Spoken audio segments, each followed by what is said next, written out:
Welcome to my next Lost Season 1 episode review video. Before I get into that, though, pretty important. If you're not caught up to the point where I am and rewatching or watching Lost, or you're just not entirely sure, then you definitely need to take the initiative and pay attention to the episode's title, which, of course, I'll mention as well as put in the description. If that happens to be the case, you find that you're not caught up, it would be my recommendation that you don't watch this video any further to avoid any potential spoilers. And for all of you out there that are wondering, I've already seen Lost 3 times.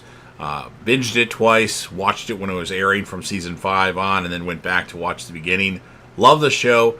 Wanted to let it resonate. I don't remember every detail about Lost, and I've watched shows that are my favorites way more than 3 times. So Lost needs a couple more watches for me. But I'm not the only one that's watching Lost. The legendary Crazy Coffee Man, who you see in my comment section, is also watching Lost for the first time. So join us on the journey. No spoilers, because he's only watched up until this point. But let's discuss this awesome and amazing show in the comments section. With all that said, this will be Lost Season 1, Episode 23. The title of this episode is called Exodus Part 1. And this will be my review, reaction, recap after just finishing watching the episode. And this does have 2 more parts to it, Exodus Part 2, Exodus Part 3. Since those episodes aired on the same day, I'm actually going to combine those 2 episodes together in my next review, just so you know. So the next video will probably be extra long. Sorry, I know I tend to ramble about stuff, but these are detailed reviews here. So just so you know, the next 2, since they're the same episode, but Part 1 and Part 2, they'll be in the same video. But with that said, we start off with a flashback. Walt is watching Power Rangers in a hotel room not far from Oceanic Air at 5:23 in the morning. Because it's early, Michael awakens in irritation and tells his son to turn down the volume. In rebellion to his biological father, Walt turns it up, which leads to a fight. Walt attempts to run away with Vincent, but Michael stops him in the hallway, the hotel hallway. The fight escalates, which draws attention from other guests, to whom Michael explains he's Walt's father. Walt eventually gives in to Michael's authority, but makes it very clear he does not view Michael as his real father, even though Michael is his real father. Back on the island, Walt walks over to the jungle to urinate. There he sees Danielle Rousseau stalking the camp from afar. Walt runs to his father and alerts him to the situation, and Rousseau comes onto the beach camp where the castaways gather around her. Sayid asks what she's doing here, and Danielle Rousseau says the others are coming. She explains that she was 7 months pregnant when she arrived on the island. A week after her baby daughter was born, Alex, her baby, was taken by the others with the heralding of a pillar of smoke that appeared 16 years ago. The survivors, Rousseau claims, only have 3 real choices to handle the others: run, hide, or die. Later, Jack explains to Locke that Rousseau's warning shouldn't be treated as truth, and the only important thing right now is launching the raft. Jack goes to Michael to see what help he can offer. Eventually, the majority of the island community pitches in to try to quickly launch the raft. As they are pushing the raft towards the sea, Sawyer uses his lever incorrectly, and the mast of the ship is damaged. As Jan and Michael work to fix it, Sawyer feels like his work is unappreciated at this, and then we have Walt points out that a column of black smoke coming from the forest horizon. The survivors gather together and realize that Rousseau's threats may have credence to them. Jack goes to Rousseau for more questioning. Rousseau says she has told them everything she knows about the others, and Jack needs to find a way to hide 40 people. Locke takes Jack, Rousseau, Sayid, and Hurley to the hatch, where Locke suggests the only place to hide their large group would be in the metallic structure that they still have no way to open. Sayid says this is a mistake. He suggests they try the dynamite that Rousseau used to destroy her camp. Rousseau says to acquire more dynamite would require them to venture back back to the Black Rock through an area of the jungle dubbed the Dark Territory. And then back to a flashback at a Sydney airport bar A young woman named Ana Lucia, played by Michelle Rodriguez, orders a tequila and tonic and introduces herself to Jack, who is sitting nearby waiting for Oceanic Flight 815. The two share a conversation in which Jack says his dad recently died, and he was returning to Los Angeles for the funeral. Ana Lucia already knew that because she overheard him complaining about that in the lobby. Ana Lucia flirts with Jack, who reveals he once was married. However, he's not married anymore, so he's no longer with Sarah. We don't know what happened with that. But they had a really cool wedding, and now he's not with her. The conversation is interrupted by a phone call that Ana Lucia gets. She tells Jack she has to take the call, but promises to share a second drink on the plane.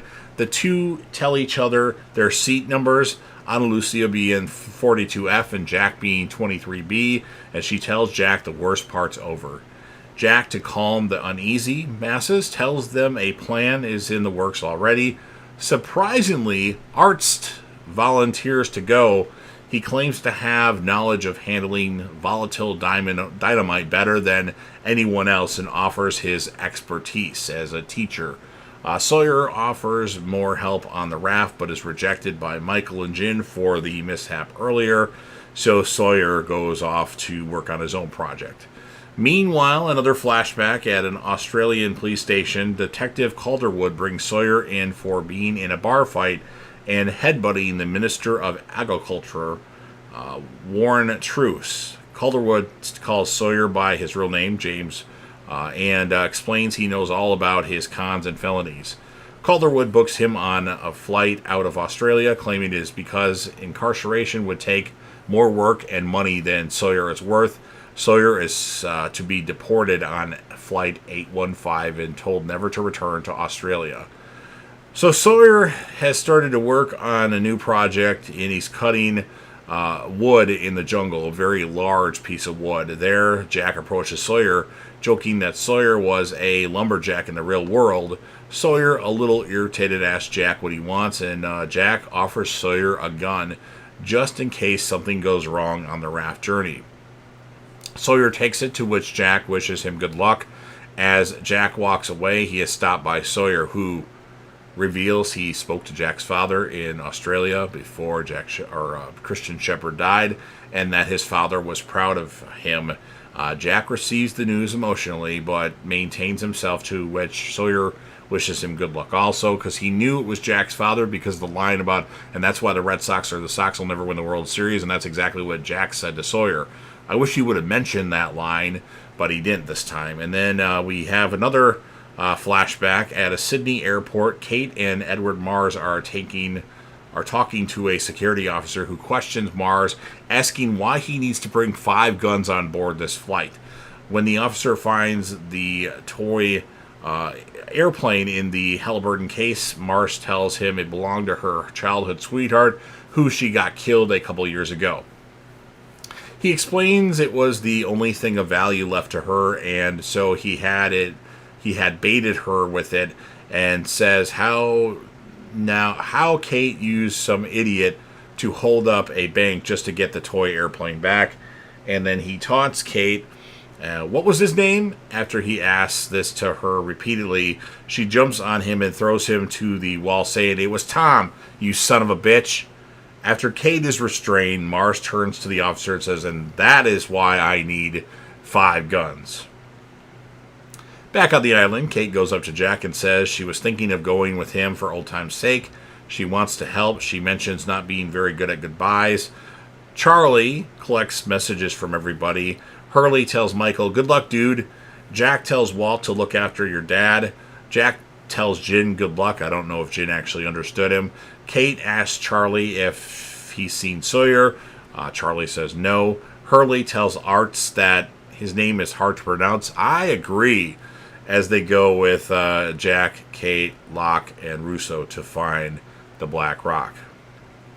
And then, Jack, Kate, Russo, Locke, Hurley, and Arzt journey into the woods to retrieve the dynamite. As they head deeper into the jungle, Russo sees a vine with what looks like blue powder on it and declares they have entered the dark territory. Russo says it is here where her team got infected and someone lost their arm. This upsets Arzt, who decides to head back to camp. Sawyer actually cut a piece of wood that's long enough for its perfect length for what Jin and Michael need. So they're happy that he provided again. And the group continues on in the jungle. But Arzt soon rejoins them, chased through the woods by the smoke monster. They are scared, but the beast leaves them unharmed. Russo says that the beast is the island's security system. Like Brinks? I don't know. Walt asks Shannon why she is folding her clothes, and Shannon replies, because I'm anal. And he leaves Vincent in Shannon's custody, saying Vincent was good company when his mother died, and he might do the same for Shannon after Boone's untimely death. While Shannon waits, this is another flashback for Boone as Boone attempts to upgrade their seats to first class. Saeed asks if he can leave his bag with her. She agrees and then walks off. When Boone returns, saying the agent wouldn't upgrade their seats because Shannon had been difficult during the check-in, she storms off to try again, leaving Saeed's bag unattended. Shannon threatens to have Boone thrown off the plane to spite him, and after he implies that her morals wouldn't allow her to do this, she notifies a guard that some Arab guy left a suspicious bag in the waiting area. Back on the island, as they journey further, Russo says they have arrived at the Black Rock, which turns out not to be a geological formation, but a shipwrecked sailing ship. Back to another flashback, we have Sun bringing Jin coffee and food in the airport prior to the flight, and accidentally spills coffee on Jin's lap. While she apologizes and helps him clean it up, an American woman sitting nearby mocks Sun's to Jin. Her husband advises her to keep her voice down as she incorrectly assures him that Sun can't understand English. Then back on the island, we have Sun saying goodbye to Jin, and she hands him a notebook with common English language nautical words and phrases written out phonetically in Korean. That will help him learn some things. They make up, and he says he will still go on the raft as he wants to do this to rescue her. So Jin's going on this mission to come back to Sun, and we thought he was sick of her and wanted to leave her. I would come back to her as well. Sun is, wow, she's smoking. Anyway, so they make up, and Sun and Jin share an emotional moment and hug. Everyone says their goodbyes. Michael hugs Sun. Walt says goodbye to Vincent. Charlie gives messages in a bottle to Sawyer, who seems to be looking for Kate, but she's with the others. And then we have Jin, Walt, Michael, and Sawyer set off on their raft, which appears to be fully operational. Vincent attempts to paddle out and follow them, but Walt tells him to go back, which he does. And then Sun and Jin look at each other for one last time. We see some smoke, and that's what ends this episode of Lost. So pretty good episode. Liked it a lot. It was a lot to talk about in this review. 13 plus minutes already. I'm going to score the episode a 9.1 out of 10. And then this was a major focus for a lot of characters. My two standout characters, in my opinion, are going to be Sawyer and I'm going to go with Kate for the females. Sun, Kate, maybe Sun. You know what? I'm going to change that. I'm going to make it Sun, actually. Great episode. Really liked it. Obviously, remember the next episode, I'm going to combine the next two parts to have, since they both aired on the same day. So you've heard everything that I have to say. Now it's your turn. If you're a fan of Lost and you want to help me out with the YouTube algorithm, please don't forget to Hulk smash the like button, share the video with a friend, put this video on any one of your social media platforms. Don't forget to sound off in the comment section and let's talk about the episode along with the legendary Crazy Coffee Man. If you've seen Lost, let me know your thoughts about the episode, if you can remember it or anything that you can remember. Give me your score of the episode and your male and female character of the episode. And then last but certainly not least, don't forget to hit that sub button. You're watching the video anyway. Subscribe to the channel, join the team, show your damn support, and be a part of something special. And you never know what you're going to see on JDevTV.